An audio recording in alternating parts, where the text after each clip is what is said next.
Who's? We're live? Okay. It's okay. I'm about to get into the topic anyway right now, so you have to. I don't think you do need to do that. I'll just get right into it, inshallah. Because before we were doing just reflection and questions. Yeah. So. All right. Bismillah walhamdulillah wa salatu wassalamu ala rasulillah.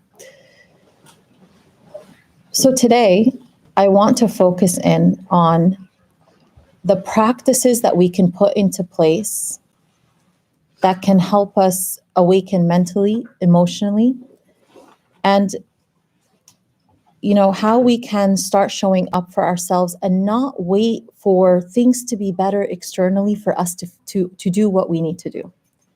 So you cannot neglect yourself, and this is what I'm seeing a lot in our times, is that people are neglecting so many practices that they need to implement daily, and they're not realizing or seeing the connection between that and their mental health and their emotional health and their spiritual health. They're not seeing the connection. And so, when it comes to our mental and even spiritual well-being, we think to change it, and I've talked about this many times, we think in order for something to shift for us, we need to feel differently, right? And I mentioned that before, right? Where we're waiting, we're like, okay, I just can't wait till I feel differently so I could do better. I can't wait till I feel differently so I could get my prayers in order. I can't wait to feel differently so I could stop procrastinating. And not realizing that actually for you to feel some kind of shift, you cannot delay action. You can't. You have to start putting things into place daily into your life if you are to experience a change in your life. You have to. I feel like we are really influenced by so many messages that normalize you not showing up for yourself. Think about even when it comes to health, right? Obviously, body shaming is wrong, right? We should never body shame anyone. But think about, I see these messages like where someone starts to become more fit online. Nobody says anything when they were gaining weight, right? Which they shouldn't say in any bad way. But why do people all of a sudden feel like they need to knock someone down who's trying to get fit? And then, oh, that's not body positive. You talking about trying to slim down or trying to, there's these messages. People, when they see someone changing, when they see someone showing up for themselves, it bothers a lot of people. And you could apply this to people who transform their bodies, people who transform their careers, people who transform their lives on any level. You won't hear people speaking up until what? You start changing. We have become a culture that normalizes people staying the same and us being afraid to advise others or to tell or even receive advice ourselves. We've become a culture that is afraid of action. We want to sit in the emotions of things, but we don't want to act. And what I see today is a lot of people are neglecting basic actions that need to be done daily, and then wondering why they feel stuck for weeks, days, weeks, and months. So in addition to what I have been sharing with you, praying on time, the start is you praying on time. Because remember, Allah subhanahu wa ta'ala tells us, do not be like those who forgot Allah. He made them forget themselves. If you neglect your prayers, you neglect yourself. You neglect what Allah called you to, you neglect yourself. You cut yourself off from the very link that connects you to the source of everything you need, who has an infinite supply of everything you need. You need love, you need nourishment, you need kindness, you need mercy. He has an infinite supply of that. So you cannot neglect prayer and expect that you're going to show up for yourself. Okay? So we're already in agreement with that, right? I don't want to spend too much time on it because I focused on it in previous sessions, but it's always a given and it's always good to have that reminder. You need to get your prayers in order. The Prophet ﷺ was asked which deeds are best. The first one he said was prayer on time. Because it is what Allah subhanahu wa ta'ala loves. You're prioritizing your appointments with Him in your day. How can you prioritize your appointments with him, your meetings with him, and not find yourself more nourished and have the capacity, a greater capacity, to show up for everything else in your life? You will have that capacity. You do what Allah loves, He does what you love. This is, people talk about manifesting, and they talk about, putting positive vibes out into the universe and having good expectations of the universe. Well, there's no better formula than this. You do what Allah loves, He does what you love. You prioritize your appointments with Him, you will see how everything else starts to fall into place. And you start actually showing up for what you need to thrive on a greater level. The second thing, and I'm not going to dwell too much on this because I've already talked about it several times, anchoring yourself in the Quran, anchoring yourself in Allah's words daily. We're exposed to so many unhealthy words, so many unhealthy narratives, so much falsehood. You need an anchoring in truth. And if you're not anchored in truth, expect all of those unhealthy narratives, all of those unhealthy words to override and to be more powerful within you. Okay? So those are the first two things. I'm going to just mention them as, a reminder, but now I want to get into how other things that we neglect. Your relationship with yourself needs to be rectified. A lot of people don't realize that they have a very toxic relationship with themselves, and they try to mask it with Islam. They try to cover it up with Islam, but it comes up. It comes up because eventually the truth always surfaces. And oftentimes when people don't rectify the relationship they have with themselves, whether that's due to trauma, past experiences, what happens is they start projecting onto Allah what doesn't belong to Allah. They start to view Allah in the same way they view themselves. But also, how do you treat yourself? How do you take care of yourself? As I was mentioning earlier, how do you show up to take care of everything that Allah subhanahu wa ta'ala gave you? For example, do you take care of your mind by exposing your mind to what is useful and what is beneficial, and not exposing it to things that are not useful and are not beneficial? One of the main things I have to share with you today is exercise. You probably did not think I would talk about that today, but I do want to talk about it because this is one of the most neglected practices that has a huge impact on your mental health, is just exercising. And they've done studies on this. Even when I work with clinically, when we work with the most depressed clients, part of treatment is the behavioral component. And a lot of people don't know this. People think treatment of depression and anxiety is all just about talking about your feelings. It's not. And if you are in therapy and all you do is talk about your feelings or you vent, that is not treatment. Treatment has to have a behavioral component. It has to have a component that allows you to translate your emotions into real action, that allows you to direct your thoughts and your emotions into positive actions and behaviors. And when we work, even with the most depressed clients, we have to incorporate a behavioral component because depressed people don't want to go out for a walk. So part of it is really encouraging them and emphasizing for them to go out for a walk even when they don't feel like it, or a behavior that maybe is any behavior that is good for them, but maybe they're not going to feel like going. And every single time they all come back and say, I'm so happy I did that. You have to fight for yourself. You have to take preventative measures. And let's say you are right now, in that place where you are, you are depressed, you've been sad for a while. You have to go to therapy, do the emotional work too, and uncover the hidden aspects that's driving a lot of those emotions as well. But at the same time, do not neglect the behavioral work. Fight for yourself, show up, do the things that are beneficial for you. I cannot begin to tell you how small practices shift people in big ways. They did a study that showed that on average, a person has about 3.4 poor mental health days a month. Okay, so on average, this is why I always say, there isn't a category of people who struggle with their mental health and a category of people who don't. We have this idea that like some people have mental health and some people don't. No, everyone struggles with their mental health at some point in their lives, right? So meaning what? Just like everybody struggles with their physical health at some point in their lives, different to varying degrees, right? For example, may Allah protect everyone. Some people, they have physical disorders, actual physical diseases. But can anyone here say that they've never been struggled with their physical health in their life? Can anyone say that? No, you can't. You must have gotten tired. You must have gotten fatigued. You must have gotten a headache. You must have gotten sick, a cold, a flu, right? So mental health is not just something you have or you don't. We all can struggle with our mental health at certain times, right? Meaning you can be down. You can be, foggy.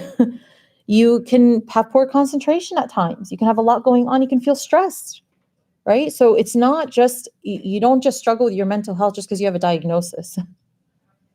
So there are days where you can have poor mental health days. It doesn't mean you're clinically depressed, but you can have poor mental health days, right? Because you can be tested in anything Allah gives you. If Allah gave you psychological faculties, you can be tested in them. If Allah gave you a physical body, you can be tested in them. So we need to normalize the way we speak about mental health, that it's not just something that some people have and other people don't. That's not the way it is. But so the research showed that on average, a person struggles or has poor mental health 3.4 days a month. Okay? This is on average. But among those who incorporate exercise, that gets reduced by 40%. Okay? To I believe 1.4 days a month. So there's association between all types of exercise and better mental health, but especially the largest association was seen for aerobic activities and people who, like, for example, walk a lot and engage in cycling and gym activities, and durations of 45 minutes for at least 3 to 5 times a week. Okay. What does that tell you? You can't do it once a month and then neglect it, right? Now, this is about your health. This is about taking care of yourself. And it should be normalized that we talk about the importance of exercising, regardless of how you look or how you want to look, right? Exercise is important. What's so interesting about our time is that it almost feels like we're paying to do things that have always been a natural part of life for centuries. Physical activity was always a part of people's lives before the world became more developed and before the world became, the way it is today with all this technology. Now think about it, and a lot of things we're paying for now that should be a natural part of our day to day. So people are walking, for example, walking so many places, and it's still a big part. When I travel, for example, I feel like I walk more overseas than I walk here. But yeah, so I think that, subhanAllah, these things feel like it's almost like you're going out of your way to do them, but they really should be. Movement should be a part of our day. And pick something that you enjoy. For me, it's walking. I love walking. I'm that person that it's like, let's walk here, let's walk there, and people look at me like, wait, can you park closer? Like, I'm like, no, I love that parking spot back there. So, pick something that you enjoy. If you don't like, being in the gym because it's like too confined, you like being out in nature, then do that, But do something. Take care of your body. Something we don't talk about enough. And the research shows it. Everyone just wants to fixate on, no, tell me how my emotions and my past and everything contributes to my mental health symptoms, which I'm not minimizing. Do that work too. But don't neglect all the other stuff. Don't neglect how taking care of yourself matters, how your relationship with yourself matters, how your sleep matters. If you're not sleeping well, everything else goes in decline. Something that's underestimated. And we know from the research that being on your phone, I mean, I've seen it in my own life where I will literally be tired and I will go on my phone and I will lose the need to sleep. And I'm sure you've all experienced this. But you have to be intentional. You have to be intentional. We may live in in the most developed, or one of the most developed countries, right? But subhanAllah, many of us struggle with things that a lot of people in lesser developed countries struggle with. For example, the gift of just being able to fall asleep and stay asleep is something that many people in the West struggle with. As I mentioned last week, that we have the highest mental health disorder rates, even though we're surrounded by so many comforts. But you have to be intentional. You have to examine your day. You have to examine your life. What other than, okay, it's not just, oh, let me just fixate on the past, or let me just fixate on how I'm doing emotionally. No, you have to take good and solid and truthful inventory of your behaviors. Are you sleeping at a good time? Are you sleeping in the hours where your brain, rejuvenates the most? They say if you're sleeping past 1 p.m., you're losing these key hours where your brain rejuvenates itself. And it goes through a process of, renewing its cells. So you wake up more focused. A lot of people sleep and they wake up, they don't feel like they got that renewal, that renewed feeling. It's because their sleep, the quality of their sleep wasn't good. During sleep, your brain actually renews itself. It goes through this process of renewal. SubhanAllah, Allah created us this system, these practices that we have to put into place that are designed to help us show up in our lives in the most beautiful way. So incorporate more movement in your life. We need it. It helps your brain. It helps release good hormones, helps balance your hormones, and it gives you energy, helps you focus, helps concentration. So don't neglect that. Allah subhanahu wa ta'ala gave us this body and it's an amana and we have to take care of it. And when you show up for yourself and you do these things for yourself, it gives you a return. So I always stress that it's not just emotions. The formula isn't, I feel good, I do good. The formula is, I show up to what is good, I feel good. So it's not always that you can't always wait to feel good to do what is good for you. And we know, even in psychology, that what you do sends your brain messages. That even on a day where you're sad and you smile, you're sending a message to your brain that you're happy. But a lot of times we think that, oh, my feelings should dictate how I show up. That it's almost wrong for me to smile when I'm not doing well. No, it's okay.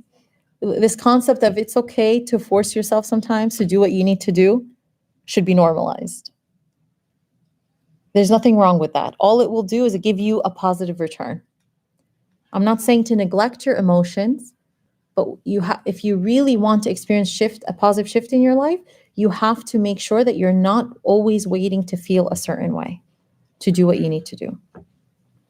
The other thing is, the other practice that a lot of people neglect is a clean environment, a decluttered environment. We also know, and first of all, this is a big part of our faith, before I even mention the research, but this is a big part of our faith. The Prophet sallallahu alaihi wasallam, he said that cleanliness is half of the faith. Your environment, this concept of a cluttered place is a cluttered mind, or a cluttered environment is a cluttered mind, is so true. It is unbelievably true, but often neglected. Just the practice of getting up and making your bed, it shifts you. It feels heavy to do if you're not used to doing it, but it shifts you. It sets your mind into motion of doing things that are good for you.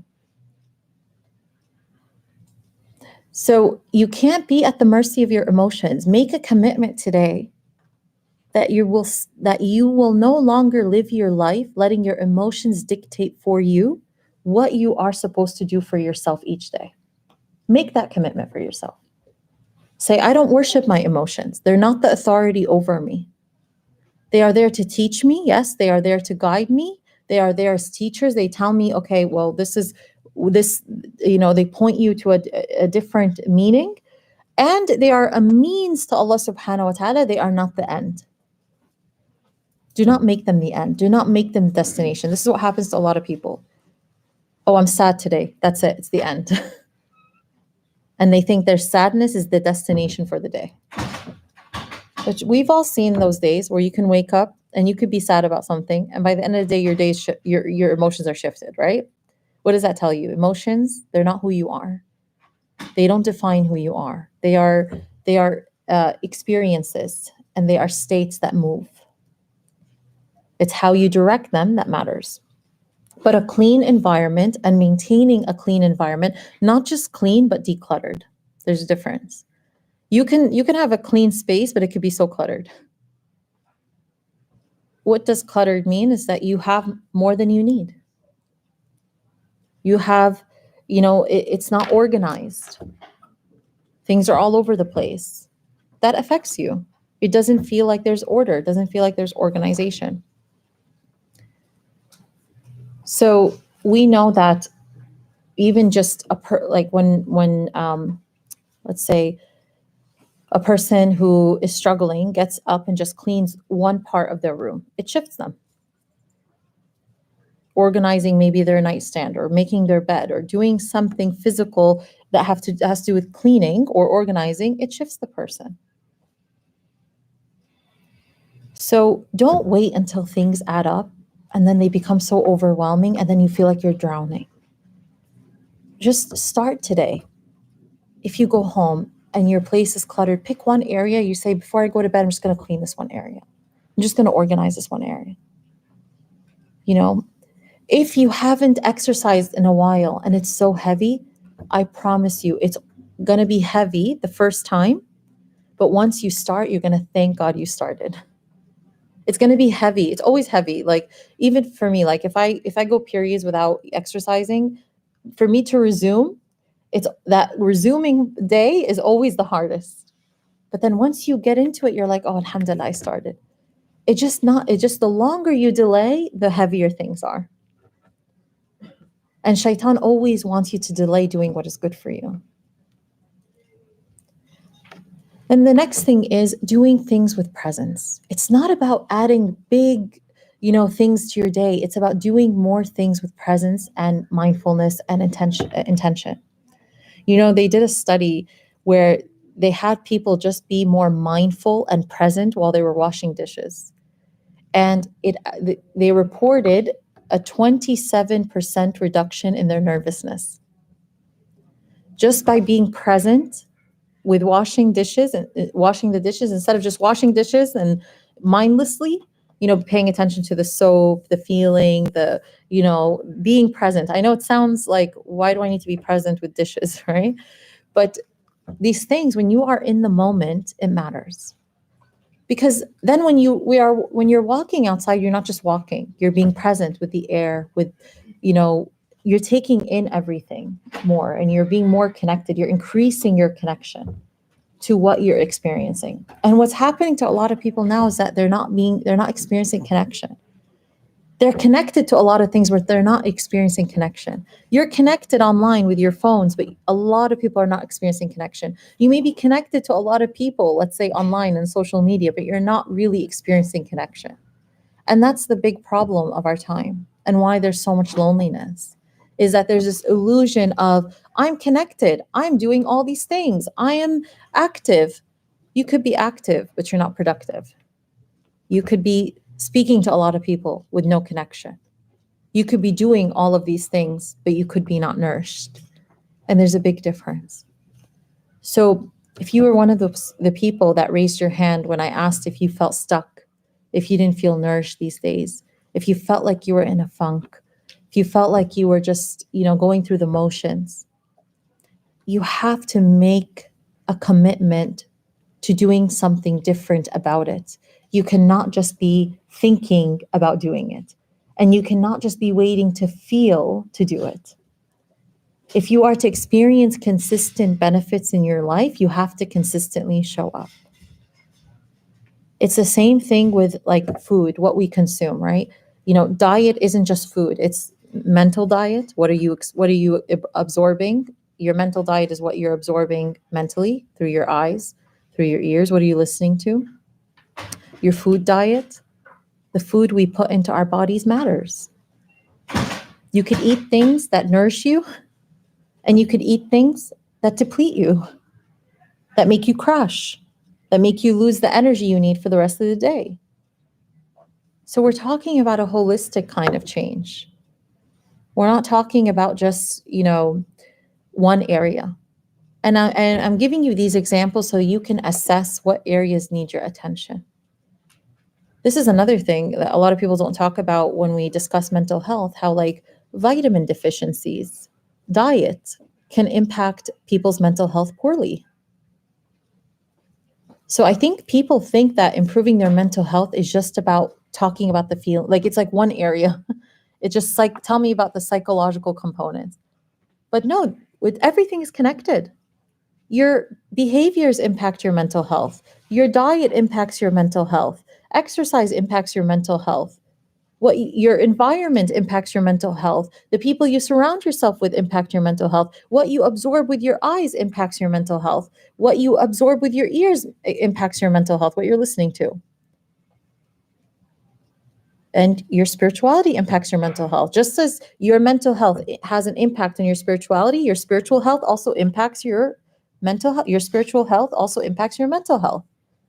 Everything is interconnected. And I think in our time, what we like to do is we like to live in compartments. My mental health is over here, and my spiritual health is over here. My physical health is over here, my mental health is over here. That they're separated. They're not separate. Everything impacts each other. And what you do for yourself in one area affects you positively or negatively, depends on, or if you're doing something negative for yourself, whatever you do in one area impacts other areas. Everything is connected. So if you've been fixated just on how you've been feeling, it's time to zoom out and look at all the other areas that are impacting you being mentally, emotionally, and spiritually stuck right now. Do you need to incorporate more movement in your day? Do you need to eat healthier? Do you need to surround yourself with more positive people? Do you need to listen to different things? Do you need to stop watching different shows? Do you need to minimize your time on social media? Do you need to get out and walk more? Do you need to, declutter your environment? Do you need to clean your environment? Remove things from your environment that adds clutter and makes things feel noisy outside of you? Do you need to give away things to charity? By the way, charity and showing up for other people is another thing. When was the last time you gave to others of your time, of your wealth? All of these things impact how you are, the health of your inner world. It's not just one thing. So zoom out, take a holistic view of how you've been doing, but then take action. Follow through with action. Don't wait to feel a certain way to show up to what you need to do. Set a routine for yourself, but not a rigid routine where if one thing falls off, you abandon the entire thing. No, we don't want that. But set a routine. And if it doesn't always look the same, it's okay. You keep trying. You keep doing what you can. You keep walking towards Allah in all your conditions. Can we commit to taking this inventory of ourselves this week and start taking maybe one action from the things that I mentioned and implement it this week? Who wants to make that commitment today? So we could check in with you guys next week. Yeah? But only raise your hand if you're serious. Don't let others. Should we close our eyes again so that you're not worried? Okay, so who's ready to make that commitment this week? Nobody from, okay, no worries, no worries. I said no pressure, but not one? Okay, all right, from the sisters? Okay, awesome. Brothers, come on. Okay, one. Is that a serious one, or is that like, is it because you felt pressured? Well, what specific areas are we talking about? Well, you have to decide. You have to take one action from the things that I mentioned today to incorporate it in your life. Look at the things that have been contributing, or things that take inventory of all these areas. Am I doing this? Am I doing that? Am I less? I mentioned sleep. Is my sleep healthy? Is it, or does my sleep need work? Do I need to abandon? Assalamu alaikum. Do I need to abandon my phone an hour before I go to bed? Why did I say abandon? I mean, phone is not like a person. Just, do I need to put my phone away before I go to bed? Okay, we clear? We need to start taking action. SubhanAllah, so many times people will be in a funk, and I see this in my work all the time. And I'm only sharing this because I know it works. I see it in my own life, and I see it in everybody I work with. That you can't just keep doing what you've always been doing and expect different results. What do we call that? Insanity, right? And you can't just talk yourself out of being stuck mentally and emotionally, meaning that you have to incorporate a behavioral shift. You have to make some behavioral changes, and you have to prioritize action in your life. You have to. At the end of the day, by the way, what does Allah judge you for? Your actions. Meaning right now you could have, like, let's say you have a thought, right? And it's not a thought that's pleasing to Allah subhanahu wa ta'ala. Does Allah judge you for that? No. He judges you for if you act upon it. And actually, if you don't act upon it, you get rewarded. So Allah looks to your intentions and what you actually do. Everything else, your thoughts, your emotions, it's good to be present, and it's good to be connected to them so that you can direct them in positive directions, but not so that they become the authority over you, so that they become your Lord. Remember, we worship Allah. We do not worship ourselves. We do not worship our emotions or our fleeting states. Okay, I'll pause here for questions.